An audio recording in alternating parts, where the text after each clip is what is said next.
place à Liberté pour les auditeurs. Allez, bonsoir à toutes et à tous, bienvenue dans un nouvel épisode de Liberté pour les auditeurs, l'émission de votre libre expression, l'émission consacrée au monde des tribunes, aux ultras, à tout le monde, à tous ceux qui ont, on va dire, leur couleur qui coule dans leurs veines.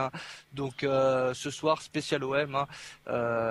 C'est vrai qu'on n'a pas eu trop de supporters marseillais, de Marseillais dans notre émission. Ce soir, quitte à en avoir un, on a le meilleur, on va dire, des supporters marseillais. N'exagère Henri. Quand même. Voilà, nous avons Monsieur René Malville. Bonsoir, Monsieur René Malville. Bonsoir à tous les auditeurs, bonsoir à tout le monde. Merci d'avoir accepté l'invitation, René. Sans problème, avec plaisir. C'est un petit pied de nez aussi qu'on fait à tout le monde, une émission qui à la base est soi-disant 100% supporters parisiens, ben non. Maintenant vous en avez l'habitude et voilà. 90% on va dire.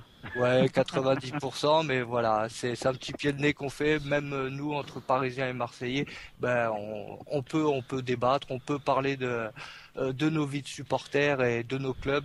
Donc rien que pour ça vaut le coup d'écouter.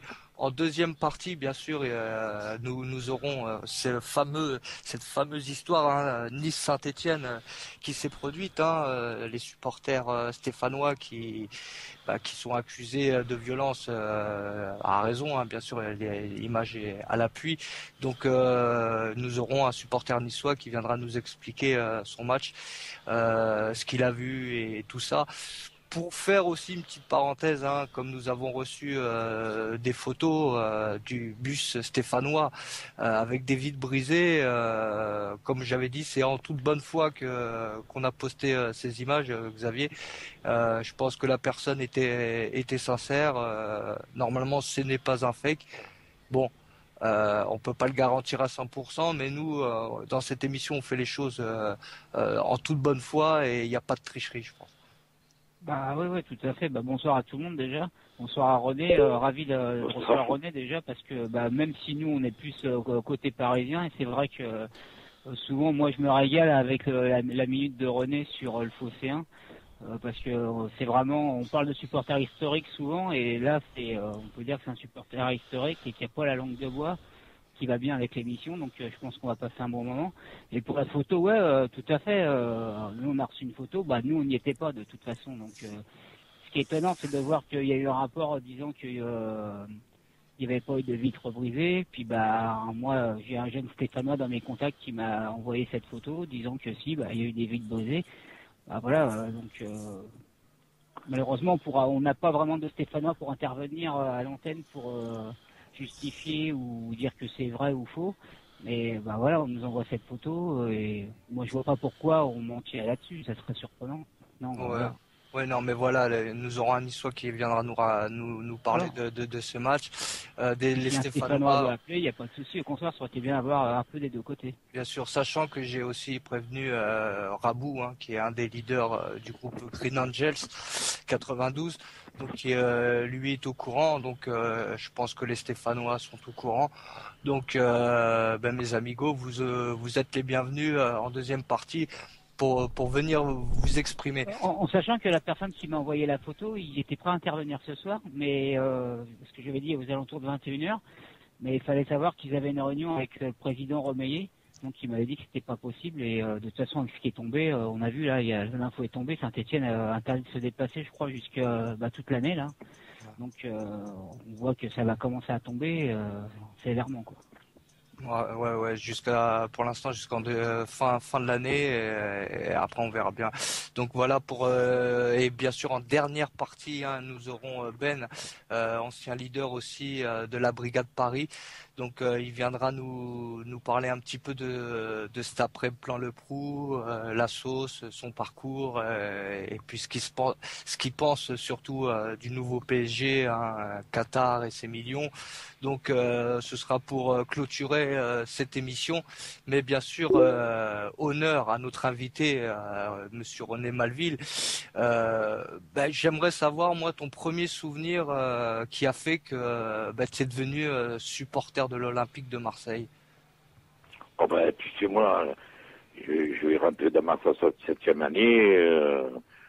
C'est pas hier que dont je me parle, mais bon, disons que de temps en temps, avant de partir à l'armée avec copains, on allait un petit peu au stade comme ça, mais on allait plus pour rigoler, pour être ensemble, que on n'avait pas un petit peu ce feu sacré. Mais quand je suis revenu de l'armée en 68, j'avais 20 ans.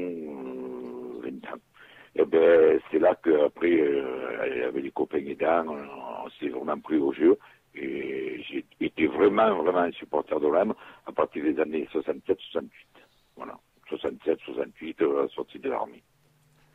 Et là, alors après, moi, je peux te dire que on a vécu des grands moments, des petits moments, des mauvais moments. On a tout vécu dans une vie des supporters.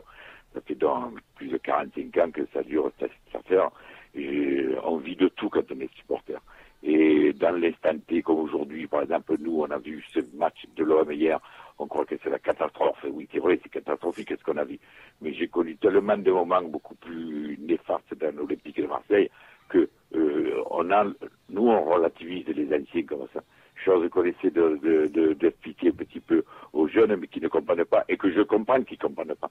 Voilà, je veux dire, moi j'ai connu la grande époque de Leclerc, avec des Grèce, des Gilbert Grèce, des Magnuson, des Scoblar, des Zucca, des mecs hors du commun pour l'époque. On était dans le stade, il n'y avait pas de club de supporters, on avait tout, les stades étaient en feu avec les fumigènes, chose que je ne comprenais jamais pourquoi on interdit les fumigènes, parce que j'ai jamais entendu dire dans ma vie de supporter qu'il y avait eu un blessé grave à cause des fumigènes, les bombes agricoles, je veux bien, mais à l'époque ça n'existait pas, on avait que des fumigènes, on se régalait, pas de club de supporters, c'était spontané, on allait au stade, voilà, on payait pas les vues, ça fait que des conneries, on faisait. Mais ça fait rien, on était là, on était derrière notre club, pour les bons et les mauvais moments, je veux dire, voilà. Et moi, si on me dit quel est le mauvais moment que tu as passé dans les mauvais moments, il y en a tellement eu. Nos descentes en deuxième division, pas que en 93, bien avant.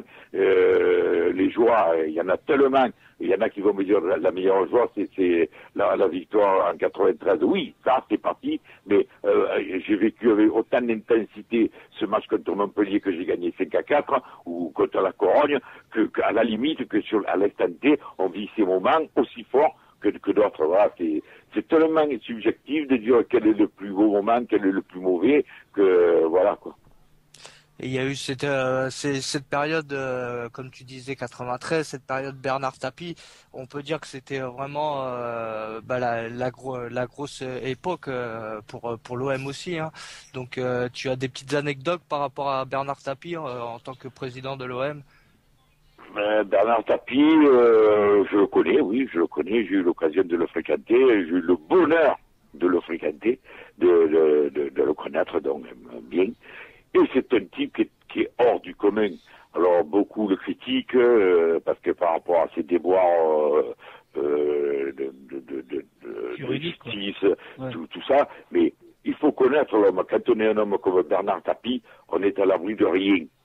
Et notamment des jalousies, des concurrents, des mecs qui sont prêts à faire n'importe quoi, des basses œuvres. Et je dis pas que c'est un homme parfait, j'ai jamais dit que c'était un saint, Bernard Tapie, loin de là, parce que quand on arrive à son niveau, c'est qu'il a fallu carrer quand même du monde, et il l'a fait, il est arrivé lui, mais voilà, mais il a pris l'Olympique de Marseille. Moi, Bernard Tapie, à travers lui, je ne vois pas l'homme politique, je ne vois pas l'homme d'affaires, je vois le président de l'OM qui nous a fait champion d'Europe, à jamais les premiers, comme on dit. Voilà, c'est un type extraordinaire. Quand on parle avec lui, on voit ses paroles. Les gens qui parlent mal de lui, ils le connaissent qu'à travers la télévision ou à travers ce que racontent certains journaux dirigés. Mais pour moi, c'est un homme extraordinaire. Voilà. Je suis copain avec son petit Stéphane, on fait des émissions ensemble sur France Bleu Provence. Mais Bernard Tapie, voilà, pour moi, c'est le plus grand président qu'on a eu à l'Olympique de Marseille. Avec lui, il y en a eu 3 en tout. C'est Marcel Leclerc, Bernard Tapie et Pape Diouf. Ce sont des hommes qui sont hors du commun, ça, voilà. Et je comprends qu'ils soient jalousés. Mais ce que je comprends pas, c'est que des gens intelligents marchent dans ces combines de jalousie, de ci, de là. Après, qu'il y ait des concurrences entre hommes d'affaires, entre ci, entre là. Eux, je les comprends. Mais nous, les hommes de la base, les supporters de base, on n'a pas à rentrer dans ces conflits de mecs pleins de pognon.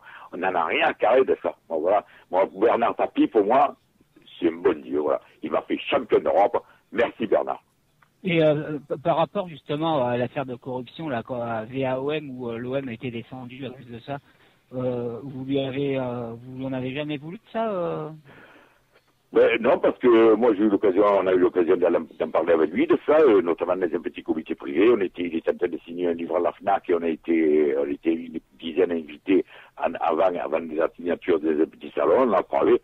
Et il disait, mais René, tu comprends bien que je vais pas, moi, marcher dans ces magouilles de donner 25 millions d'anciens francs à un mec comme ça. Comment je peux, moi, me permettre ça? Alors, ça a été fan dessous. Je dis pas qu'il a eu tort, qu'il a eu raison, le mec. C'était soi-disant pour acheter le match, mais c'était pas vrai. Tout le monde le sait que c'était pour pas qu'il nous casse les jambes, parce que c'était cette équipe de Valenciennes, et c'était une équipe de DH, presque.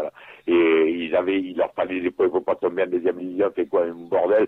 Et ils nous ont, il y a des gens dans le club qui ont pris l'initiative de leur dire, oh voilà, vous décidez ça, mais ne nous massacrez pas, dans 4 jours, on a une finale de Ligue des Champions. C'est humain.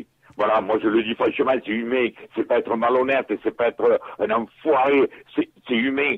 La France fait une finale de Ligue des Champions, putain de merde. Arrêtez de nous faire chier. On est allé voir ce mec. Après, il y a l'autre qui a balancé tout comme un fanard, parce que moi personnellement, voilà, j'en veux pas à Bernard Tapie de taper là. Je m'en fous. Et le que j'en veux, à ce que j'avais, c'est à celui qui a balancé, voilà. Qu'est-ce que tu balances? Pas de tes sous, tu gagnes une misère, tu veux faire le monsieur propre, là, mais allez, arrêtez, allez. J'ai jamais compris, et puis je commandais jamais, et puis j'excuse pas, voilà. Ouais, mais par contre, je suis d'accord avec vous, c'est votre point de vue là-dessus, mais c'est vrai que la personne qui suit ça de loin ou qui est pas supporter de l'OM, il peut dire en même temps que comme cette personne, donc c'est Jean-Jacques Glassman, que finalement c'est la personne honnête et puis que finalement ça lui est retombé dessus, quoi. Voilà. C'est un point de vue, là, ce que vous avez dit, ça se respecte totalement. Mais je comprends ce qu'il veut dire, parce que il a accepté l'argent aussi, et tout d'un coup, il se retourne. Enfin, voilà, c'est quand même assez bizarre, cette histoire. Non, mais c'est inadmissible. Qu'est-ce que tu nous emmerdes? C'est un petit joueur que dès qu'il a entendu parler de toi, ça ne m'a pas qui c'est ce type-là. On lui file 25 millions pour pas qu'il nous casse les jambes, parce que ce n'est que ça. Il faut pas croire qu'on a acheté le match. Comme nous, on a été 4 jours champions d'Europe, est-ce qu'on a besoin d'acheter Valenciennes pour gagner le match? C'est pas possible. On voulait avoir tous nos hommes valides. Voilà. Vous mieux acheter le Milan en finale que Valenciennes en championnat, ça c'est pas faux. Non, mais putain, pour acheter le Milan, comme ceux qui ont raconté qu'il fallait acheter le Milan. Pour acheter le Milan, à l'époque, il aurait fallu filer 100 bâtons à chaque joueur. Alors là, c'était interdit. Et puis le Milan AC, c'est pas un club qu'on achète comme ça pour une finale. Une finale, le Milan AC, c'est des mecs qui sont fiers, comme tout le monde d'ailleurs. Il est hors de question parce que ils l'ont gagné. S'ils avaient gagné la finale, ils auraient eu presque autant. Alors, c'est pas la peine de les acheter, hein. Eux, ils auraient dit quoi? Tu me files 5 millions pour gagner la finale parce que tu veux la gagner, et si je la gagne moi, je vais les toucher quand même les sous. Alors, il faut arrêter avec cette connerie qu'on a acheté la finale. La finale, on l'a gagnée. Tout le monde était là. Tout le monde a vu la merde qu'ont mis le Milan, c'est pour essayer de nous battre. On a eu du cul parce que je reconnais que sur le papier, on était moins fort que eux. Je reconnais que s'il n'y a pas Barthès en première mi-temps, on est frais comme une courgette. Mais le fait est là. On est champion d'Europe. On ne doit à personne. On ne doit qu'au talent de nos joueurs. Mais justement, vous qui êtes un ancien, je te laisse parler après, Stan, par rapport, parce qu'il y a beaucoup de jeunes qui nous écoutent, et puis bon, voilà, nous, on est quand même pas dans les supporters très très très anciens, et vous qui avez connu la période avant Tapie, bien sûr, entre Paris et Marseille, cette rivalité, il y avait quand même une rivalité un peu forte au début, ou c'est vraiment à l'arrivée de Tapie? Est-ce que le match PSG-OM avant, ça avait presque pas pu... Non. D'abord, il faut dire une chose, c'est que moi, Paris, Paris, je crois qu'il est créé depuis 1975, je connais un truc comme ça, 75, 76. Moi, j'ai connu le Racing Club de Paris, le Matra Racing, après le Paris Saint-Germain. Avant ça, moi, j'adorais le Red Star, qui était l'étoile rouge, le Red Star, quoi. Qui était un club qui existe toujours, je crois, mais je sais pas à quel niveau il est. Ils sont national, et on commente leurs matchs tous les vendredis de national. On commente tous les matchs de national. Donc. Voilà, je veux dire, pour moi, Paris, c'est pas... Paris, c'est un club qui a changé de nom plusieurs fois. Moi, j'ai connu le Paris où il y avait Marche, Roger Marche, qui a marqué un but au bout de 1000 matchs. C'était extraordinaire, ça, je veux dire. Il n'y avait aucune rivalité. Nous, notre rival historique, pour nous, c'est Saint-Étienne, je veux dire, voilà, parce que c'est une ville ouvrière, un petit peu comme Marseille. Paris, c'est la capitale. C'est l'époque de Tapie qui a eu cette rivalité qui a été mis en exergue et exacerbé pour essayer de faire du pognon. C'était commercial tout ça. Et il y en a qui ont marché dedans. Moi, personnellement, je dis une chose aux gens. Mais quand on me parle de cette rivalité avec Paris, c'est pas la rivalité avec Paris, c'est la rivalité avec le Paris Saint-Germain qui a été faite, montée de toutes pièces par des gens, des présidents de clubs et tout. Parce que, moi, je me dis, si jamais les Marseillais ne pouvaient pas piffrer les Parisiens, ou les Parisiens ne pouvaient pas piffrer les Marseillais. Moi, je monte combien de fois je monte à Paris. Et les gens me connaissent, ils m'arrêtent dans la rue, ils me demandent de prendre la photo avec. Et les Parisiens décèdent. Pas Marseille, je vois tous les jours des Parisiens sur le dépôt. J'ai jamais vu un Parisien qui se faisait agresser parce qu'il était Parisien. C'est des conneries, ça, de dire on est anti-Parisien. Mais personne n'est anti-Parisien. Il faut être complètement débile pour être un anti-Parisien ou un anti-Marseillais.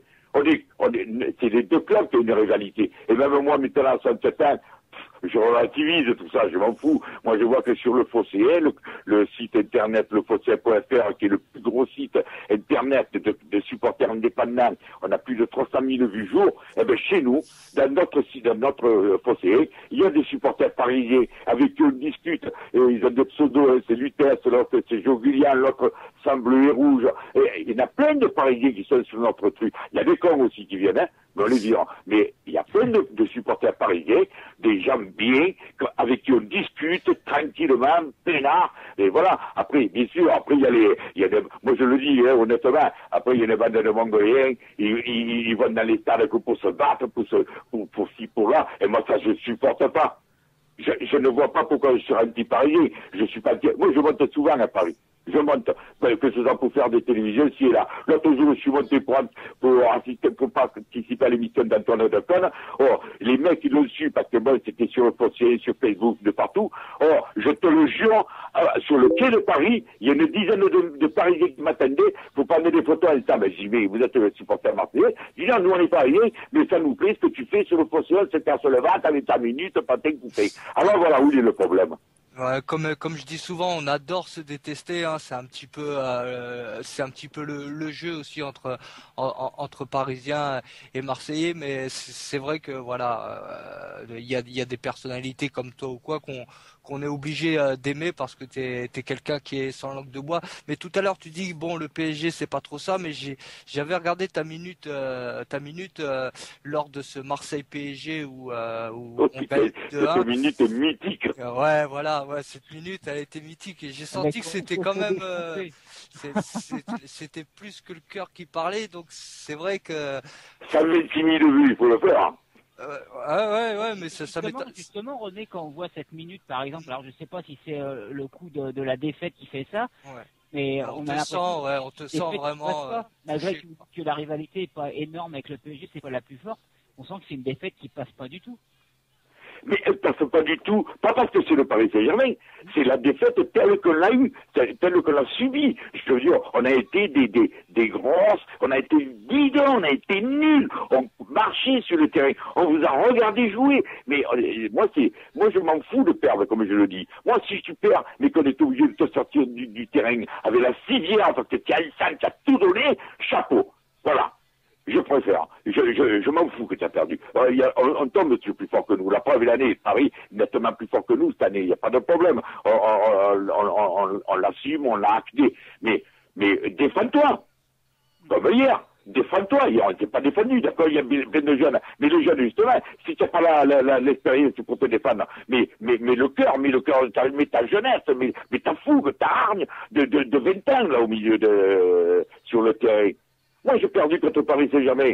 C'est vrai qu'il y a un peu cette petite cette rivalité. Même moi, le premier, j'en suis un petit peu imprégné, mais moi, c'est beaucoup plus sportif, parce que moi, je dis c'est la capitale du Nord contre la capitale du Sud. Voilà comment je conçois cette rivalité, moi. Mais pas parce que je suis un anti-parisien. Et perdre contre la capitale, moi, ça me fait chier, voilà. Et puis après, mais la manière, hein, surtout.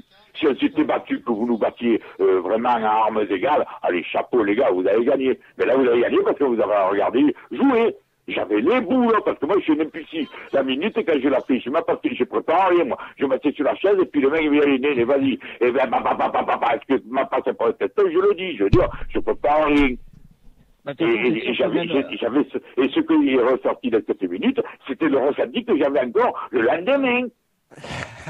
Non, mais c'est sûr que même quelqu'un, moi, par exemple, Eric Dimeco, c'est pas un joueur que j'appréciais, on se doute quand on était supporter de Paris avant, mais c'est pour moi, c'est un des meilleurs, voire le meilleur consultant qui est actuellement à la radio et à la télé. Et c'est sûr que lui, quand il voit ces matchs-là, quand on voit comment il se défonçait, entre autres, hein, il n'y avait pas que lui dans l'équipe, mais à l'époque, on pouvait croire des fois que techniquement à Paris ça jouait mieux, mais lui il y avait eu. Dimeco il joue aujourd'hui dans le championnat français sur un match sur 10. Ça doit tuer Dimeco de voir ça, lui. Il prendrait carton sur carton, ça. Ouais. Ah ouais, avec eux c'était la mais guerre. c'est mon ami ça, Dimeco, parce que voilà, c'est un mec un peu de mon genre, c'est un mec du latin qui a le sang chaud, qui dit, et puis même nous, il nous casse des fois, attention, hein. Quand on joue au col, eh bien, c'est jeune fan Dimeco. C'est ça qui est bien chez lui. C'est ce que j'allais dire, il est impartial, quoi. Autant il peut dire du bien d'un tel ou d'un tel, autant il peut dire du mal et voilà, c'est vrai qu'en tant que consultant, Mais tu sais pourquoi il est comme ça, Dimeco? Parce qu'il est comme moi. Moi, je dis, voilà, je suis supporter de l'OM. Je suis supporter de l'OM, mais pas spécialement, c'est qui le porte qui me font chier, cela. Je reste tout parce que eux, ils passent, les joueurs, ils passent. Mais nous, on est là, les supporters. Nous, de génération en génération. Mon petit-fils, il a 12 ans, il joue au foot, il a entendu, je lui ai donné des livres, il connaît Vasconcelos, qui même, pas moi je l'ai connu, il était en 35, enfin, parce que je l'initie. Nous, le supporter, c'est de génération en génération. Mais les joueurs, j'en ai rien à carrer, moi. Moi, si tu joues pas, tu te casses, connard. Moi, je supporte l'OM, là, le club, le titre olympique de Marseille. Pas spécialement, c'est qui porte le maillot, tu me fais chier. Voilà. Alors, j'essaye de défendre le mec qui porte mon maillot, mais si tu ne l'honores pas le maillot quand t'as mis sur les épaules, eh bien, je dois te fracasser, voilà. Et c'est sûr que moi, si on m'avait dit un jour que je dirais je suis fan d'Eric Dimeco en tant que consultant, à l'époque, j'aurais jamais cru que je dirais ça un jour, mais c'est vrai que c'est quelqu'un, moi, que je trouve très très bien. Et justement, vous êtes passé à Canal+ avec Daniel Riolo. Qu'est-ce que vous en pensez de cette personne? Ben, moi, Daniel Riolo, franchement, c'est la première fois que je le voyais. Je le connaissais que de la radio, alors, c'est un mariage, il téléphone, hein, quand ça va pas, il coupe, et moi, chez tout le monde, parce que l'autre, il est au bout du téléphone. Et moi, quand ils m'ont dit, Riolo, j'ai dit, oh, putain, il faut que je me fasse, en plus, il ne me parle pas, moi. Et moi, qui sois supporter parisien, coca, c'est pas un problème, hein, chacun, il défend son truc. Mais ne nous casse pas le cul à longueur de discours, là. Alors, je me suis dit, toi, tu veux te farcir. Et je suis rentré dans la loge, mais du retour, il me fout Riolo aussi dans la loge, là. Je le vois arriver, ce petit mec maigre, là, avec son petit costume étriqué, là. Et quand il me parlait, et moi, j'ai dit, si tu crois que je vais te dire des choses pour me caresser le plateau, tu irais, parce que moi, c'est pas, je dis, mais c'est ces gros plateaux comme ça, là. Et je le laissais parler, il me parlait. Et je regardais, il me disait, ouais, tu sais, il a l'air désamusé. Il devait se dire, je l'ai fait marrant à lui, là. Il fait le mariole à la télé, mais quand il est devant, il dit rien. Mais moi, dans ma tête, je me dis, je vais te faire baisser la garde et tu vas voir un petit peu. Peut-être si bien qu'après, quand on est sorti de là, je me dis, passez, cher ami, mais il n'y a pas de problème, je passe. On est rentré sur le plateau, j'ai dit, maintenant, toi, tu parles plus, voilà, tu parleras plus. Il est resté con, parce qu'il s'est dit, comme dans l'ange, il me disait rien, il était tranquille, peinard, et là, il gueule quand même par là. Mais oui, mais parce que c'est des mecs qui croient, ils n'ont pas l'habitude de voir des mecs comme ça. Moi, tu crèmes des gueules, je m'en bats les couilles à la parole, tu peux me mettre qui tu veux devant, si j'ai raison, j'ai raison.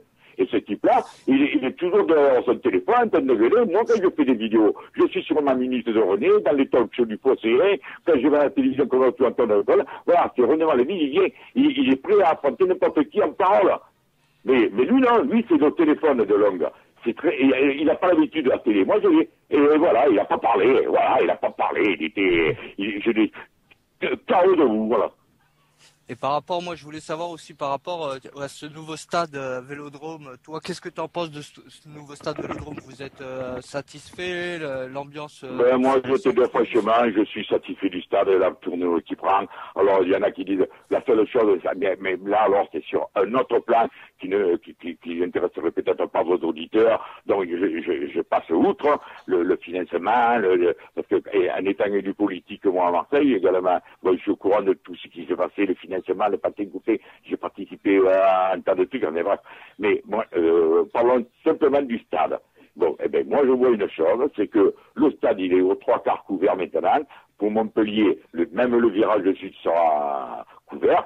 Depuis le virage nord et la tribune Gannet, quand ça gueule, putain, on sent quand même que ça change, quoi.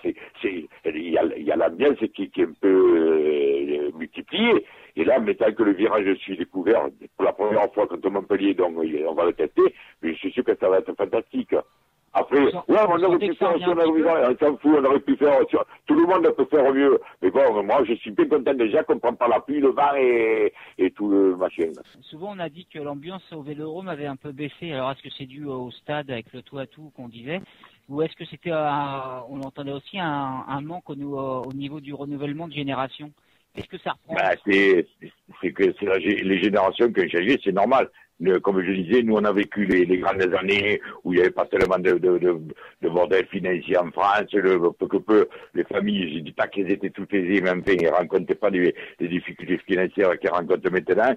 C'est fait que les jeunes qui vont au stade maintenant, ils sortent de leur famille, les parents qui ont des difficultés, ici et là, ils viennent pour s'amuser, ils viennent là pour s'éclater, mais ils ont des soucis, en fait, nous on n'avait pas de soucis, on allait au stade, on avait que le rêve dans la tête. Les jeunes maintenant, ils viennent au stade, et c'est pas évident qu'il n'ait que le rêve dans la tête. Ils ont des soucis autres, alors, ils s'engagent pas comme on s'engage chez nous, je sais pas, et puis ils ont pas connu, parce que la majeure partie la moyenne du stade Vélodrome, c'est quand même, il faut savoir que c'est 20-25 ans.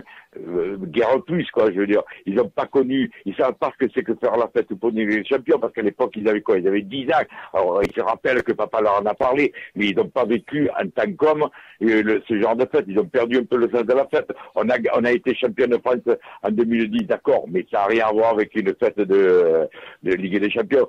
Voilà, on a un peu, les supporters ont un peu perdu ce sens de la fête, ils ont un peu perdu le sens de l'abnégation devant un match pourri. Je sais pas, c'est la société qui a changé. Alors, obligatoirement, les supporters aussi ont changé. Ça, c'est indéniable. Ouais, c'est vrai. Bah, tu as dit, voilà, voilà, c'est clair. Hein. C'est vrai que c'est une autre génération. C'est un petit peu comme partout, que ce soit au Parc des Princes ou dans d'autres clubs. On voit bien que les nouvelles générations, c'est 20-25 ans, et puis ils font un petit peu à leur sauce. Ça, c'est vrai. Par contre, cette année, on sent que l'OM a des difficultés. Il se passe quelque chose, que ce soit en coulisses ou sur le terrain. Est-ce que les joueurs sont bridés? Est-ce que pour toi, Elibo fait bien passer le message, ou il faudrait peut-être le retour d'Anigo? Qu'est-ce que tu en penses, toi, pour cette année? Ben, moi, clairement, je pense que Libor, c'est pas l'homme de la situation. Bon, on a fini deuxième l'année passée, mais je pense on a bénéficié de concours de circonstances favorables. On avait des joueurs on n'avait pas l'effectif qu'on avait, donc ils étaient quasiment certains de tous jouer ensemble, ils avaient l'habitude de jouer, c'est fait qu'on a eu, malgré ces victoires 1-0, 1-0, 1-0, victoire marseillaise, comme ils l'appellent après, on a fini deuxième, mais bon, après, cette année, on a élargi l'effectif, la Brune a pris des bons joueurs, ce sont des jeunes en devenir, qui ne supportent peut-être pas aussi bien la pression. Pas tout le monde s'appelle Florian Thauvin, parce qu'on a vu hier quand il est entré, il a été à la hauteur de ce qu'on attendait. Voilà, je veux dire, maintenant, ce qui se passe en coulisses, on pense qu'il y a des choses en coulisses, mais malheureusement, on ne sait pas trop. Elibor, pour moi, bon, c'est peut-être un très bon entraîneur, mais pas dans un club comme l'OM où il y a une pression extraordinaire, que ce soit de la part du patron, de la part de tout ce qui entoure le club, quoi. Voilà, il faut être costaud pour être entraîneur de l'OM. Il faut être costaud. Pas tout le monde s'appelle Courbis ou Didier Deschamps. Ouais. Et ce qui concerne Anigo, ce serait l'homme de la situation, ou Anigo Comme entraîneur? Ouais, voilà, par exemple en retour d'entraîneur, ou tu penses? Non, absolument pas. Non, absolument pas. Nous, il nous faut un grand entraîneur que quand on sort des frontières françaises, on arrive avec, voilà, qui c'est votre entraîneur? Didier Deschamps. tout le monde le connaît. Qui c'est votre entraîneur? Laurent Blanc, tout le monde le connaît. Qui c'est votre entraîneur? À l'époque, on avait Eric Guéret, que peu, il avait une certaine notoriété. On en a eu tellement des grands entraîneurs. Mais je dis pas que Anigo n'est pas un bon entraîneur, mais c'est pas un entraîneur pour entraîner un effectif, l'effectif qui est actuellement à l'OM, et nous mener en Ligue des Champions, et nous faire gagner les champions. Moi, José Anigo, c'est un pote, je le connais très bien. Sur le plan personnel, c'est un très bon actif, mais c'est un bon mec, moi je l'aime bien. Après, c'est des problèmes qu'il avait d'autres, ça le regarde, ça me regarde pas. Mais moi, personnellement, j'ai rien contre lui. Mais en tant qu'homme, très bien, bon mec, je me regarde la discuter avec lui, mais je suis obligé de le reconnaître quand même que Anigo, entraîneur de République Marseille, et c'est dans le domaine de l'impossible, quoi. Il peut faire peut-être un petit intérim. Voilà, mais en attendant, si Box lui revoit, qu'on ne trouve pas encore un bon entraîneur, mais ça m'étonnerait parce qu'à l'intersaison, trouver les bons entraîneurs, ils sont déjà casés. Mais l'intérim, je veux bien, mais non, il nous faut un entraîneur qui ait du charisme, un entraîneur qui ait une stature, un entraîneur qui tape sur la table dans les vestiaires et qui, quand il parle, il fasse pas la gueule comme il fait, qu'on gagne ou qu'on perde, il a la même tête, on dirait qu'on a tué le chien. Voilà, je veux dire... Voilà. Il démord pas de son système, 4-3-2-1, 4-2-3-1, je sais pas quoi, même, on lui donne un effectif. Il sait pas gérer il sait pas gérer un système de jeu par rapport à l'effectif qu'on lui met à disposition. Voilà, je sais pas, moi. Elibor, actuellement, je pense qu'il est dépassé. Ouais, moi c'est ce que je pense aussi. C'est peut-être pas malgré que ce soit un bon entraîneur, hein, ça c'est indéniable. Je pense que ça doit indéniable, être aussi, mais pas pour un club comme Marseille. Lui, il irait bien à Auxerre, là-bas, à Haïti, à Metz, là où il n'y a pas de pression, tranquille, peinard. C'est un peu ce que je pense. Là on est sur la fin de l'émission. Cette première partie, René, ça m'embête, on a perdu du temps, mais je pense que tu reviendras. Je pense que moi j'ai passé un bon moment avec toi. Je pense que t'as moi aussi. Et j'espère que les auditeurs auront passé un bon moment aussi, parce que c'est le principal. Je pense qu'on va avoir des réclamations, on va avoir des plaintes parce qu'il y a eu une coupure, donc on va s'en prendre plein la gueule, je pense ce soir ou dans les jours qui arrivent. Donc je pense que tu reviendras, René, parce que je te l'ai dit en off, mais je te le dis, voilà, j'étais quelqu'un que j'apprécie, j'aime ton franc-parler et voilà, ta libre expression, c'est ce qu'on prône dans notre émission. Un Parisien, un Marseillais, c'est possible aussi, on l'a fait. Rien que pour ça, je te remercie, René. Les amis, si vous avez... moi, je vous remercie. Et je vous promets que je reviens. Mais bon, je vais pas revenir tous les mercredis parce que... Ouais, mais quand tu veux, tu m'appelles, voilà. C'est gentil. Ça me parle sur une date, d'accord? C'est gentil. Et pour terminer, un petit mot sur le Phocéen TV et France Bleu, tes émissions, tu peux... Non, à la télévision, à LCM, la chaîne de Marseille, et la quatrième partie se passe typiquement que simplement sur le Phocéen. Voilà, après je fais là sur le Phocéen.fr, je fais mon blog, je fais ma minute, hein, fait quoi. Voilà, je me régale, voilà. Je me régale. Justement, juste pour après on libère René, il n'y a pas de souci. Je voulais savoir vos chroniques que vous faites sur le Phocéen, la minute de René. Il y a des fois il y a des grincements de dents au niveau de la direction de l'OM. Vous avez des retours ou pas du tout? Oh on a des retours, mais par la bande, on sait que des fois ça graisse des dents. Mais bon, de toute façon, nous on est un site indépendant. Et là où ça graisse un peu plus des dents, c'est-à-dire qu'on comprend pourquoi. À un moment donné, ils interdisaient même nos journalistes d'aller à la commanderie, alors qu'ils sont accrédités, ils ont une carte de journaliste en bonne et due forme. Et il faut dire aussi que le Phocéen.fr, c'est plus de 300 000 vues jour. Et alors que le OM.net est le site officiel de l'OM, il fait 170, on fait le double de eux. Alors il y a une jalousie extraordinaire entre nous, mais avec de eux à nous. Parce que nous, on est tranquille, nous, on est peinards.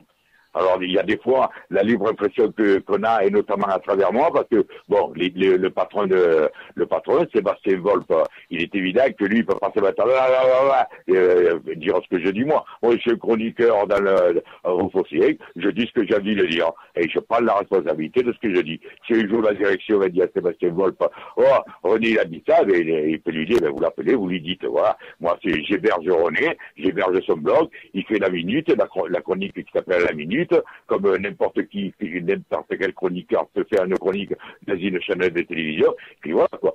C'est vrai que on sait que il y a même un joueur, je ne citerai pas le nom, un jour, il a appelé la direction du conseil, il a dit, oh, qu'est-ce qu'il a dit sur moi, lui? Et il m'a appelé c'est mon collègue Sébastien Wolf. J'ai dit, mais écoute, donne-lui mon numéro de téléphone, et je lui ai dit, tu m'appelles. Il m'a dit, je peux le faire, promis, ne te pas chier. Donne-lui mon téléphone et tu m'appelles à moi, c'est ce que je vais dire. On t'a appelé à toi? On t'a appelé? Eh ben non, voilà. C'est... Il y a des gars qui ont appelé. Ah non, mais il y a des graissements dedans. Oui.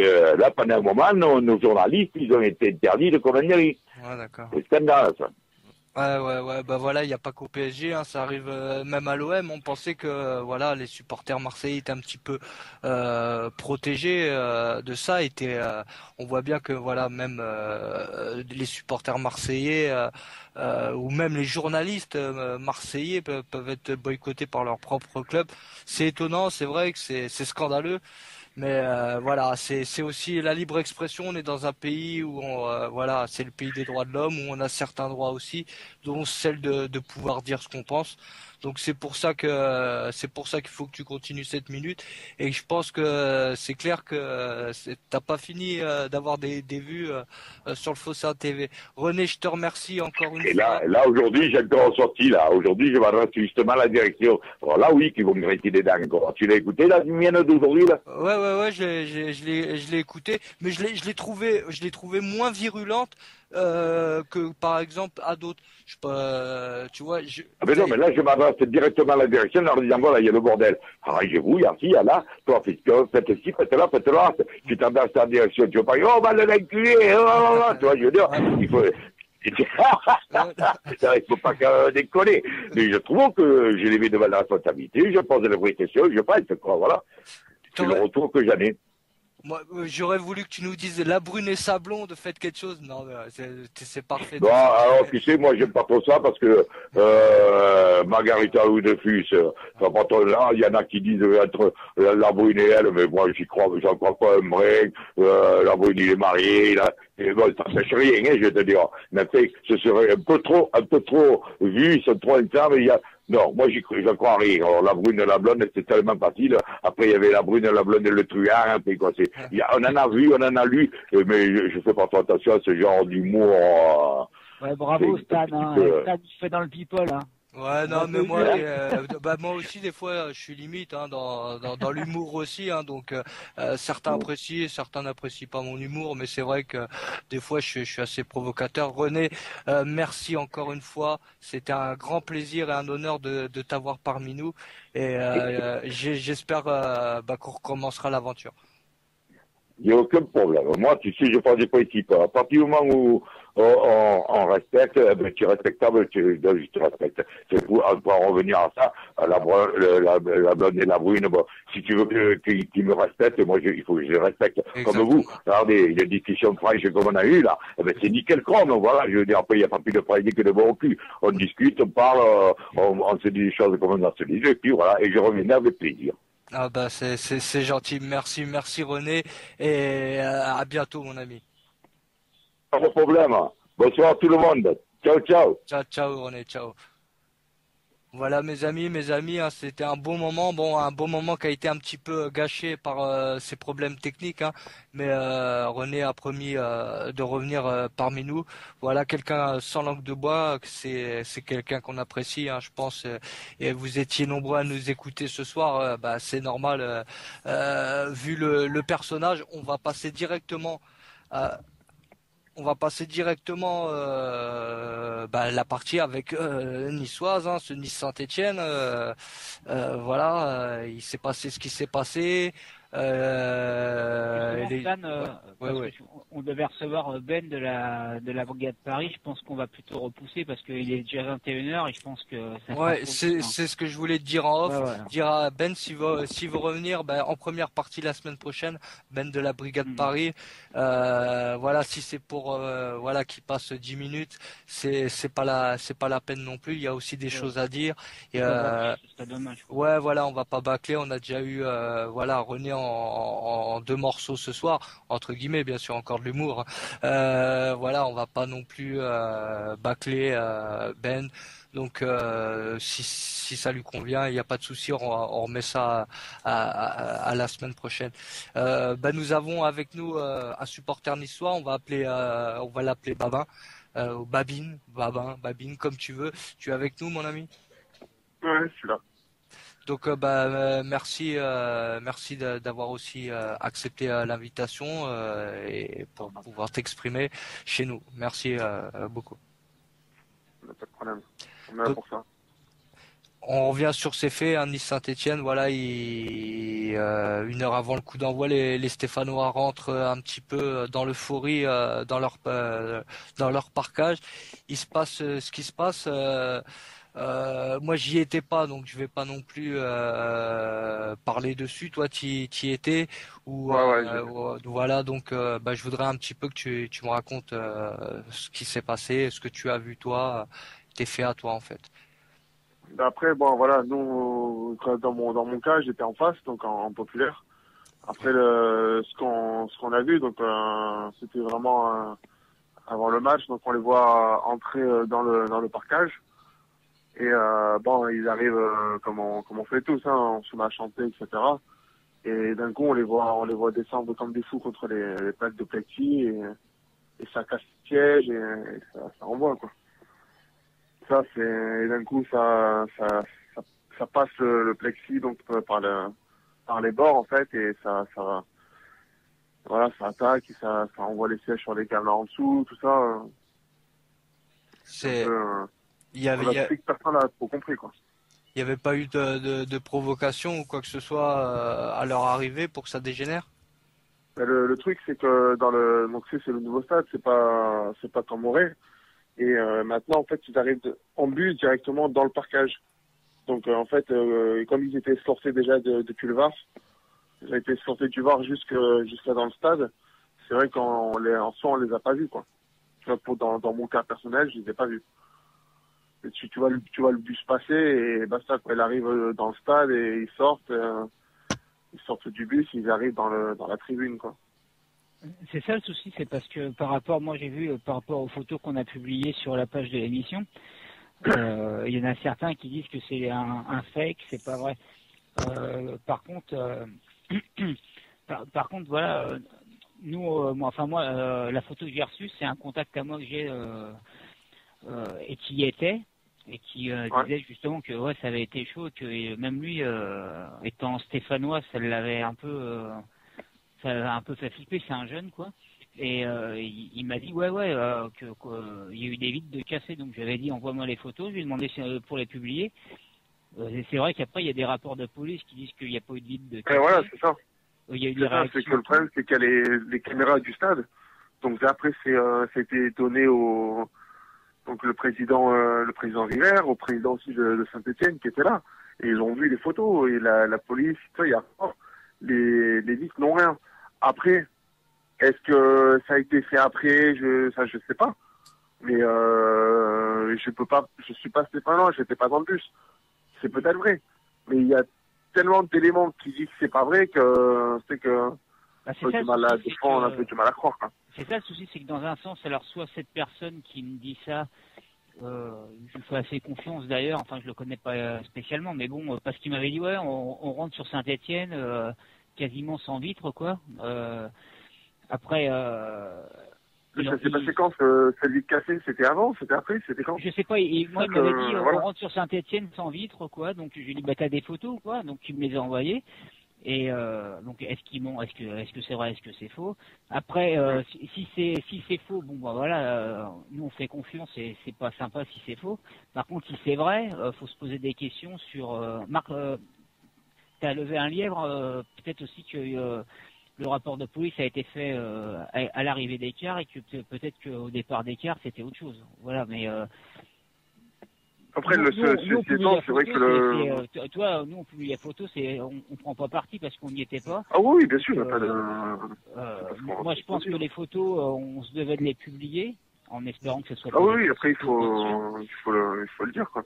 Après, moi, Après, quand bon, j'étais à Stade, tu sais, on s'est parlé quand j'ai vu les images. Moi, je t'avoue que j'étais un peu choqué par les images que j'ai vues, les images qui ont circulé d'ailleurs partout. Ouais. Et comme je disais, c'est par rapport à l'émission qu'on fait nous, même si ça n'a pas beaucoup d'impact, mais c'est une émission qui veut donner une bonne image des ultras et des supporters, donner la parole aux supporters. On arrive même à parler entre supporters adverses, on le voit encore ce soir. Ouais, bien sûr. C'est sûr que C'est sympa, ce d'ailleurs. qui s'est passé dimanche, ça fait très très mal. Et je pense qu'il y en a certains qui peuvent se frotter les mains parce que ça donne du crédit à tout ce qu'ils font depuis Bien sûr. quelques temps. Ils en quoi. profitent, hein. Ils en Voilà. profitent.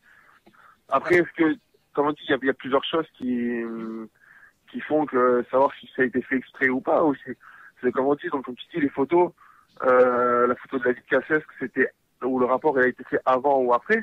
Il faut savoir que les supporters stéphanois qui disent qu'ils ont tout cassé parce que on leur a cassé avant. Tu vois, donc tu vois, déjà, ça c'est, entre guillemets, il y a quelque chose qui va pas dans l'histoire. Et derrière, tu te dis, a priori, des CRS de partout, parce qu'il y en avait de partout, il y avait 2 hélicoptères, le machin bidule. Ils rentrent dans le parcage, aucun CRS. Ouais, non, mais Et là, les ordres, ça n'a même pas de là aussi, on est d'accord. Il y a peut-être un problème au niveau sécurité, au niveau stadier.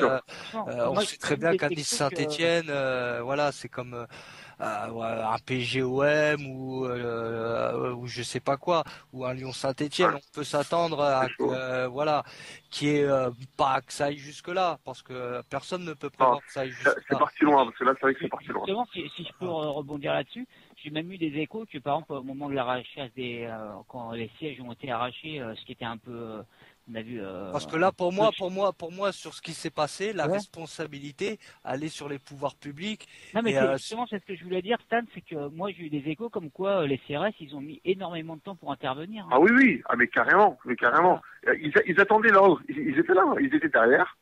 Parce que bon, il y en a de la populaire qui sont partis entre guillemets défendre le stade, parce qu'on voyait qu'il y avait personne, donc ils sont descendus et donc pour essayer de les stopper. Le souci, c'est qu'il y avait les CRS, ils étaient en bas, ils ne pouvaient pas. Ils attendaient des ordres. Au bout d'un moment, tu te dis, il y a souci, quoi. En haut, les Stéphanois sont en train de tout péter. C'est, voilà, exactement, c'est que tu mets pas une demi-heure pour intervenir, quoi. Non, mais là, voilà, c'est là, je suis d'accord. C'est un peu ce qui est choquant dans l'histoire. Après, on peut dire, il s'y attendait pas ou non. Si on s'y attend toujours. On a Monsieur voilà, on a Monsieur Boutonnet qui est le spécialiste du monde anti-hooligan. Ou anti-ultra ou ce qu'il veut, ce qu'il veut. Il sait bien faire avec les supporters parisiens. Il met des moyens colossaux des fois pour pas grand-chose. Et là, c'est certains matchs à haut risque où voilà, tu mettais juste une bande au niveau du plexiglas de haut en bas, tu mettais une rangée de CRS et il se passait rien. Et il se passait rien pendant la rencontre. Surtout qu'il y a des antécédents entre Nice et Saint-Étienne. Voilà. Exactement, et des gros antécédents même. Donc ils ont déjà été très très chaud, donc. Faut pas non plus être hypocrite, faut pas qu'on pointe des doigts tout le temps les forces de l'ordre. C'est vrai que là, l'image qui a dégagé. Non, mais ce que je veux dire, c'est que l'image qui a été dégagée là, on peut dire ouais, mais attendez, les supporters, vous n'êtes pas des animaux, vous pouvez bien mieux vous comporter, tu vois. Après, c'est vrai que je suis d'accord que par rapport aux forces de l'ordre, je suis tout à fait d'accord que il aurait peut-être fallu, quand tu vois que ça dégénère un peu, intervenir. Mais ça, on est habitué, souvent que tant que t'as pas l'ordre, des fois ça peut dégénérer et il faut attendre qu'il y ait un ordre pour intervenir. Maintenant, c'est sûr que certains s'en sont. Je sais pas si vous avez écouté les médias ces derniers jours, mais voilà, la plupart c'est quoi tout leur débat. Marc, c'est pas dur à rechercher. C'est est-ce qu'il faut interdire les déplacements des supporters, voilà. Et puis ça n'a rien à voir, ça le truc. Je pense qu'il y a un juste milieu et puis peut-être qu'il va falloir. J'ai même entendu moi quand même sur un média qu'on parle souvent ici, sur RMC, notamment par Riolo, il disait que c'est les ultras qui veulent pas trop discuter avec pas le gouvernement, mais les forces de l'ordre ou avec les dirigeants. Je crois que c'est pas du tout ça. Je pense que de l'autre côté aussi, c'est assez fermé aussi. Ouais. c'est des deux côtés dans tous les cas, parce que entre guillemets, nous, eux, ils nous considèrent comme des sauvages. Là, ils ont eu encore plus la preuve. Là, ils en sont contents. Alors, ils prennent tout. Là, ils ont tout pris comme ils voulaient. Hein. Mais après, malheureusement, comme je dis, j'ai pour ça qu'on l'impression a des groupes. on s'est pas un peu donné le bâton pour se faire battre là dans ce Exactement. soir là malheureusement. Quoi. Voilà. On a des groupes, hein, les groupes ultra, notamment donc la Populaire Sud, qui a été créé donc l'ex Brigade, comme vous savez. Donc c'est fait pour justement ne pas avoir plein d'indépendants. Tu crées un groupe, c'est une association, c'est structuré, il y a entre guillemets il y a un bureau, il y a des chefs. Donc il y a un interlocuteur. Donc on est là pour ça, quoi. Parce que moi, c'était plus des indépendants qu'il y avait au niveau de Saint-Étienne, c'était plus des indépendants. Non, mais justement, c'est que après bon, c'est un autre sujet, mais au lieu de dissoudre tous les groupes, c'est pas ça qu'il faut faire. Sur l'indépendant, on est beaucoup moins, comment je peux dire ça, on est moins contrôlable entre guillemets. Ouais, je suis d'accord avec toi, mais justement parce on n'arrive pas à nous canaliser. Il y a Christopher qui faisait partie de l'émission avant, il est intervenu dans Louis Attaque et puis il voulait intervenir ce soir mais il pouvait pas parce qu'il était assez remonté, il disait c'est un peu à vous dans les groupes, enfin à vous, parce que voilà, je parle pas spécialement à toi, mais même nous à l'époque au PSG ou etc. C'est aux mecs qui sont présidents d'association de faire un peu le ménage pour plus qu'il se passe ça et puis que faire partir un peu, faire un peu de ménage.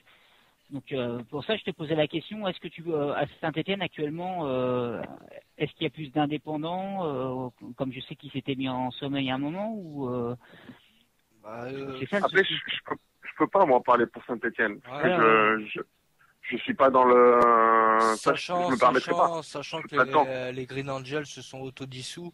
Ouais, ils sont autodissous. Voilà, donc ça fait des indépendants qui sont venus, quoi. Ça fait une partie peut-être des Magic fans qui organisent leurs déplacements et voilà une partie qui est devenue indépendante. Après, on peut comprendre aussi des associations qui s'autodissous. Voilà, la pression elle est telle, c'est toujours les mêmes qui mangent. C'est à un moment donné, voilà, on veut bien aimer son groupe, mais à un moment donné, voilà, notre vie, tu peux pas prendre ou tu peux pas prendre pour les autres, c'est pas possible. À un moment donné, si c'est pour aller en prison parce que t'es supporter, voilà, parce que t'es président d'un groupe de supporters d'un mec qui a balancé par exemple un siège et ça a tué quelqu'un ou je sais pas quoi ou même voilà un mec comme celui qui a failli tomber de la tribune, il s'est retenu aux barrières. C'était pas avoir ça aussi d'ailleurs. Ah non mais voilà, il suffit que le mec il tombe, voilà, comme à l'Ajax ou quoi. C'est haut, hein. On dirait pas comme ça, mais c'est voilà. Il s'est passé quand même des choses entre hier le mec de l'Ajax, bon c'est pas de la violence, mais voilà le mec il tombe, l'image elle est choquante. Ouais, il est tombé. Hein.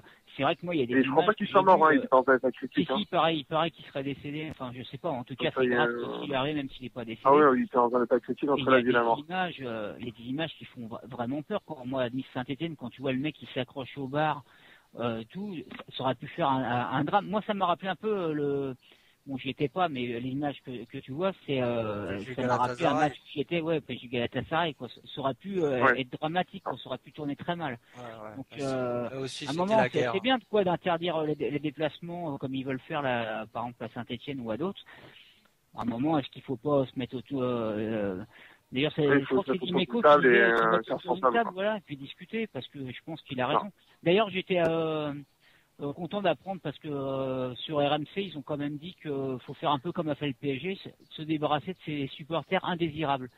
Je voulais juste rappeler qu'on ne s'est pas débarrassé de ses supporters indésirables, je leur dis encore une fois, on a tout cassé. On a tout cassé et renouveler le public, donc c'est pas se débarrasser des indésirables, c'est virer tout le monde. Hein. Enfin, je sais pas, il y en a ils sont journalistes, mais il faudra peut-être qu'ils révisent un peu leur dossier, quoi. Le problème c'est qu'après, ils sont au cœur des tribunes, qu'est-ce qu'ils font, quoi. C'est ça le truc, c'est qu'ils parlent, mais ils sont pas, entre guillemets, ils sont pas vraiment, ils parlent sans savoir, entre guillemets.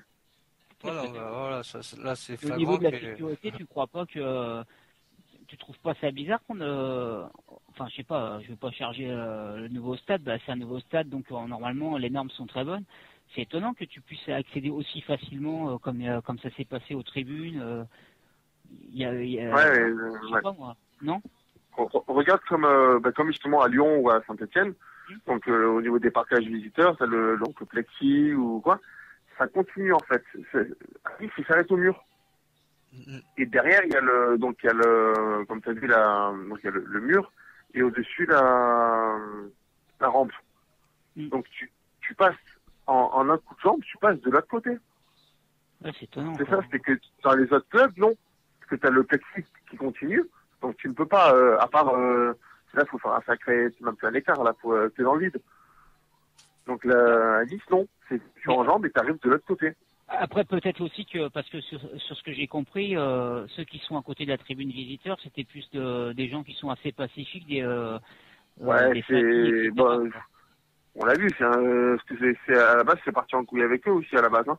Parce que c'est sur eux qu'ils ont balancé les sièges et, on va dire en toute franchise, ils vont pas recevoir des chaises dans la tête et dire merci les gars, continuez. Ah non, oui, voilà, tu reçois les chaises dessus, entre guillemets, tu te défends, hein.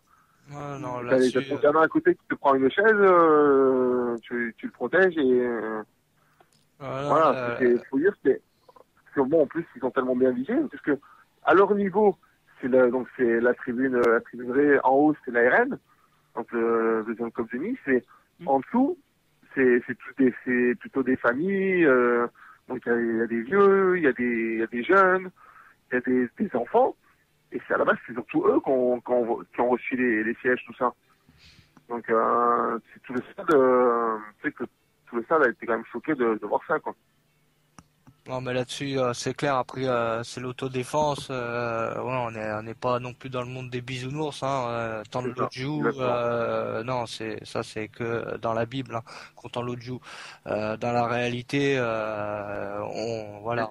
Tu t'en renvoies, quoi. C'est normal. Hein. Voilà. Tu peux pas t'en reprendre deux, quoi. Voilà, là-dessus, la réaction est tout à fait normale. Mais c'est vrai que au niveau sécurité, c'est vrai que voilà, on a atteint peut-être la compétence de certains, parce que c'est bien beau de faire des stades, des super beaux stades, des naming, derrière il faut s'adapter à la réalité, quoi. On n'est pas en Angleterre. Voilà, en Angleterre ils sont tous assis comme ça, ou en Espagne. C'est bien, ils ont des stades remplis, hein, mais remplis de consommateurs. Mais malheureusement, voilà, c'est ça. Remplis de consommateurs. Mais malheureusement en France, on est la France encore actuellement, bon, même je parle malheureusement plus du Paris Saint-Germain, c'est bien dommage. En France, on pue quand même le football populaire. On n'est pas au niveau des pays tests ou en Grèce, tout ça, où vraiment ça, c'est des fous furieux, mais on a encore ce public populaire, voilà, où ça chante tout le long et t'as vraiment eu plusieurs tribunes qui chantent, quoi. Et voilà, je pense peut-être qu'ils veulent à moyen terme passer dans vraiment un public complètement familial et consommateur. Non, mais de toute façon, c'est clair et net. Déjà, ça a réussi à Paris, donc à partir du moment où ça marche à Paris, ça marchera pas partout ailleurs. Et puis voilà, c'était l'occasion fait le larron aussi, comme on dit. Hein. Ils savaient, voilà, ils n'ont pas intervenu. Il y a eu des débordements. Ça a relancé le débat sur les supporters, parce que comme de par hasard, au moment où la CNIL s'intéresse au Paris Saint-Germain, s'intéresse les droits de l'homme, s'intéresse la Ligue des droits de l'homme, s'intéresse aux blacklists. Voilà, on relance un petit peu le débat des supporters parisiens qui sont un petit peu sacrifiés, martyrisés entre guillemets. Ah oui, et il se passe ça, voilà, on laisse faire. On sait que c'est un match à haut risque. Moi, je suis dubitatif, hein, quand je vois ça, je me dis, c'est peut-être aussi, on laisse faire comme ça, on pourra remettre une couche, dire, vous voyez, on avait raison, hein, d'essayer de virer tous les méchants des stades et mettre que les gentils. Pour moi, voilà, ça coule de source. Mais après, c'est jouer avec des vies humaines aussi, parce que là, ça aurait pu très très mal tourner. Ouais, ça aurait pu très mal tourner, exactement. Et voilà, cette histoire aurait pu très mal tourner, ça aurait pu envoyer d'autres rivalités encore plus qui peut avoir entre Nice et Saint-Étienne. Voilà, on joue pas non plus avec la vie des gens, et je trouve que là on a laissé faire, et on a laissé un petit peu comme Yann, hein, l'histoire de Yann, on a laissé faire, hein. Il y Non, avait et des ce qu'il faut CRS dire partout. surtout, c'est que... Et non, laisse-moi finir. Ouais, Il y ouais. a, il y a- c'est un petit peu du même ordre. Pour moi, c'est du même ordre. On laisse faire, il se passe ce qui se passe, et après, pour moi, c'est un petit peu ce ressenti que j'ai sur cette affaire. Non, mais après, ce qu'il faut dire aussi, c'est que, par exemple, nous, par rapport à l'émission, on veut donner une bonne image, essayer de redorer un peu l'image des ultras, essayer de faire comprendre aux gens certaines choses. Et c'est sûr que quand tu vois ce qui s'est passé ce week-end, bah, la plupart, ils vont me dire, mais alors, vous cautionnez ça, les gars c'est ça que vous défendez Bon, on l'a dit, hein, liberté pour les ultras, liberté de faire quoi ce qu'on a vu ce week-end, tout. Donc voilà, après ça porte préjudice à l'image. Maintenant, après, c'est ce que souvent a dit Sylvain hein, de l'abus de Payet quand il est venu chez nous. Il a dit on n'est pas des enfants de cœur non plus. Et nous, c'est pas ce qu'on défend, la violence, hein, loin de là. Malheureusement, il arrive des choses. Le mouvement ultra, à la base, c'est pas ça. Hein. Voilà, On dit, nous on défend pas. Tout le monde dit que c'est les ultras, mais non, les ultras, c'est pas ça. Voilà, c'est pas ça qu'on défend du tout, nous, ce week-end. Nous, on n'a pas aimé les images qu'on a vues. Voilà, après, faut essayer de régler les choses et c'est sûr que nous, on n'aime pas ce qu'on a vu, les images qu'on a vues. On peut pas dire, voilà, on est content de ce qui s'est passé, c'est ça qu'il faut faire. Loin de là, au contraire. Mais justement, cette rivalité, elle vient d'où avec Saint-Étienne? C'est très très loin. C'était quoi, un vol de balle? Oui, c'est très vieux. Moi, j'étais même pas né, donc. C'est une vieille, c'est à l'époque de la grande équipe de Saint-Étienne, quoi. C'est à cette époque-là. Après, moi, moi, personnellement, je peux pas trop en parler parce que justement, j'en faisais pas partie, j'étais pas né. C'est pareil. Je vais voir avec des personnes qui sont, ah non, c'est pas récent. Je vais voir avec des gens qui sont peut-être plus âgés ou peut-être après avoir avec vraiment le noyau justement des groupes ultras à Saint-Étienne ou à Nice.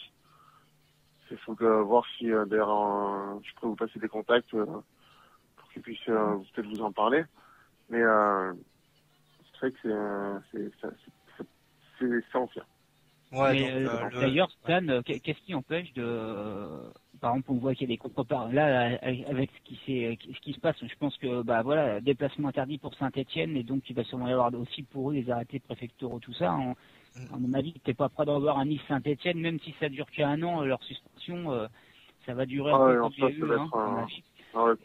Mais qu'est-ce qui empêche que, gérer les contre-parquages du PSG, c'est pas évident. Et il y a d'autres clubs qui peuvent faire la même chose, hein, les contre-parquages. Donc ça peut être dur à gérer aussi. Hein. Oui, après c'est sûr que s'ils mettent aussi en contre-parquage et tout, voilà, c'est après est-ce qu'ils vont pas subir ce que nous supporters parisiens ont subi? C'est la grande question, mais c'est sûr qu'un Nice Saint-Étienne, là dans les 2-3 ans qui arrivent, je crois pas qu'on va en revoir. Hein. Enfin au niveau supporter, hein. Vous verrez plus de verre. Ça va faire comme avec les Corses, hein. C'est que là, déjà j'annonce le match retour, on pourra pas y aller. Hein. Ils vont nous interdire, c'est sûr. Oui. Puis ils vont dire oui, ils vont vouloir se venger, ils vont tout casser à Saint-Étienne. Et donc là déjà le retour, on va être interdit. C'est-à-dire que l'année prochaine, comme ils nous ont interdit, on va les interdire. Et voilà, ça fait comme on fait chaque année avec les Corses et avec Bastia ou Ajaccio. On peut pas y aller. Pourquoi? Parce que vous les avez interdits. Eh, mais nous, on vous interdit parce que vous nous interdissez. Voilà, et ça va faire comme ça pendant longtemps, malheureusement. Je sens que c'était le match le plus chaud, toi, depuis que tu comme tu es assez jeune, depuis que tu vas à Nice, c'est le match le plus chaud que t'as vu, toi? T'as été surpris? J'ai été surpris vraiment de voir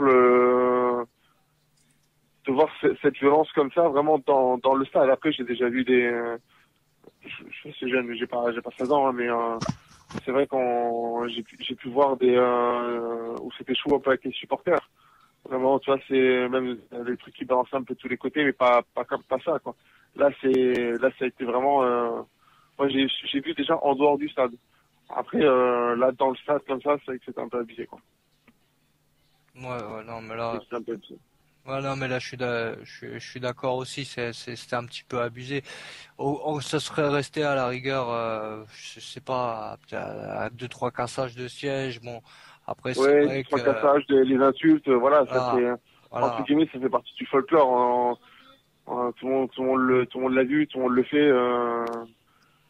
Après, là, c'est 220 sièges cassés.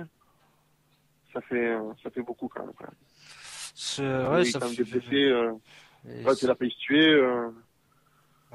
Non, non, mais là, c'est vrai que là, on a frisé, on Non. a frisé la catastrophe. Et tant mieux Ouais. qu'on l'a juste frisé. Mais bon, voilà, les dommages collatéraux, c'est que pas de supporters stéphanois, je pense, dans pas mal de déplacements. Ouais. Pour toute l'année, là, ils disent jusqu'à 2014. Mais Ouais, jusqu'à à mon fin avis, décembre, ouais, jusqu'à fin décembre. ouais, à mon avis, ça va être jusqu'à la fin du championnat. Ils vont renouveler Ouais, ça. ouais. Maintenant, ils vont avoir aussi un petit peu les Niçois, même si vous ont quand même dans le collimateur, ils vont encore vous avoir un petit peu plus dans le collimateur. Enfin voilà, Ah, c'est sûr. les plus, comme on dit, l'essorage est fait. Paris, Saint-Étienne, il reste Nice, il reste Lyon, pourquoi pas les En Marseillais. Marseille après, bien sûr. Voilà, les Bastiais, bon, on a l'habitude de taper dessus, donc pourquoi on va s'arrêter? Enfin voilà, il y a, Attention, c'est Ajaccio, déjà, quand on voit le derby, ils doivent le faire, même pas encore, c'est en métropole, ouais. à Istres, ouais, à À Istres, Istres, ouais, voilà, c'est pas une honte, ça. Il faut arrêter, quoi. dans un, Bah, ça va, une période, il les faisait jouer à Créteil ou à Guignon, tu vois. Un peu plus tard. Là c'est bon, ça s'est un petit peu plus rapproché de la Méditerranée. Bon, il faut quand même passer le ferry, mais bon. Mais voilà, c'est vrai que là c'était un mauvais coup pour le monde des supporters, même pas le monde ultra, hein, le monde du football Ouais, là, c'est les populaire. Hein. supporters, ouais. Voilà, le monde du football populaire. Hein, c'est vrai que là on est de plus en plus en danger. Et une mission de plus, hein, c'est essayer de calmer le jeu. Je pense que ça va être difficile, mais déjà, bon, les Stéphanois, ils feront la fête à Geoffroy Guichard, c'est déjà ça. Maintenant, rien n'empêche hein, d'encadrer les supporters, hein, bien de les encadrer, et ça se passe très bien, même s'il y a des insultes et tout. Mais non, on préfère nous en France maintenant laisser le débordement et peut-être le drame pour éradiquer ce monde-là. Donc, à nous, comme à Paris, hein, Ouais, on passe par la gauche. Ils nous interdisent à droite, on passe à gauche. C'est ce qui va se passer avec les Verts et peut-être voilà d'autres indépendants. Enfin, peut-être des problèmes en plus. On verra. Merci Babin d'être ben, passé, c'est- Babin, d'être passé dans l'émission 21h28. T'as été sans langue de bois, tu reviens quand tu veux. pas de problème, déjà. Et encore merci à toi, mon ami. Et merci à vous, les gars. Allez, Bonne soirée, à bientôt. Ciao, ciao. ciao, bonne soirée. Mes amis, oui, déjà 21h28, hein, le temps passe, hein, malgré ces petits problèmes qu'on a eu en milieu d'émission qui ont un petit peu plombé le temps. Quoi qu'il arrive, c'était quand même une bonne émission, Xavier. Quoi qu'il arrive, on va dire. Ouais, c'est dommage. On a eu des gros problèmes techniques ce soir, mais bon, c'est une bonne émission quand même. Et puis, c'est bien, on remercie notre ami niçois d'être venu. Et puis, s'il y a un Stéphanois qui veut intervenir la semaine prochaine pour apporter un peu son avis à lui sur son déplacement, il est le bienvenu. Mais c'est vrai qu'on a du mal à avoir des Stéphanois, donc, mais ça serait bien d'avoir les deux avis, quoi. Et Ben, qu'on devait recevoir de la Brigade Paris, on le recevra la semaine prochaine parce qu'on ne veut pas le recevoir bâclé. On voit bien qu'on n'aurait pas pu, quoi. Ouais.